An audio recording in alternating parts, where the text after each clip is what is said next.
The contractor finished the renovation and cleaned the windows. The client inspected the windows and stated he wouldn't accept them because they're defective, that is, they're scratched. The client marked the locations of the scratches with arrows. Is the client right? Let's see.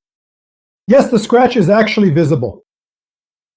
If I look at an angle, it looks even more noticeable to me. I'll try to shine some more light on it. With the light on it like this, it looks even more prominent. So is it really a defect? It's not a simple question. In this video, I'm going to explain exactly how scratches in glass units should be properly evaluated. The procedure for assessing the visual quality of insulating glass units is established in a European standard. The standard specifies that not every scratch should be evaluated, but only those that are noticeable when inspecting the glass unit in a specific manner, which we will now discuss. First, the glass must be viewed from a distance of no less than 3 meters. Second, the location of the scratch cannot be marked in advance. That is, all stickers or other markings indicating the scratches must be removed. Third, the inspection must be carried out in diffuse daylight. We have such light during the day when the sky is overcast. Inspection should not be performed in direct sunlight or under artificial light. Fourth, look through the glass, not at the reflection. Fifth, inspection time is limited. The window can be observed for no longer than 1 minute per square meter. Sixth, look at the window as perpendicularly as possible. So, is this scratch actually a defect?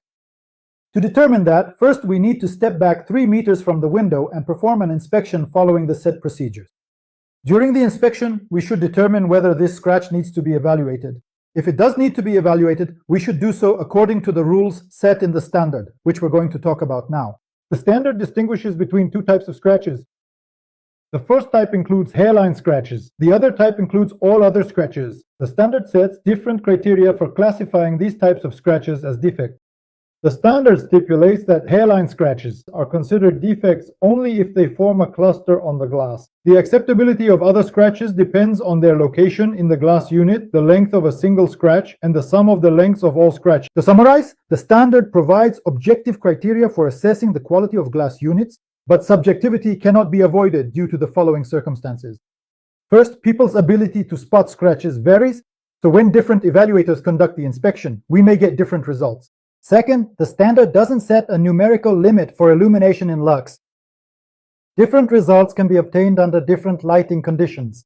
And third, the standard provides no clear criteria for when a scratch is a field thickness scratch. The standard also doesn't provide criteria for when these scratches form clusters. So the mere fact that a scratch is visible when looking closely at an angle or with extra lighting doesn't provide sufficient grounds to claim that the glass unit is defective. First, the scratch must be detectable following established procedures, and only then is it evaluated against the criteria set in the standard to determine if the scratch is indeed a defect.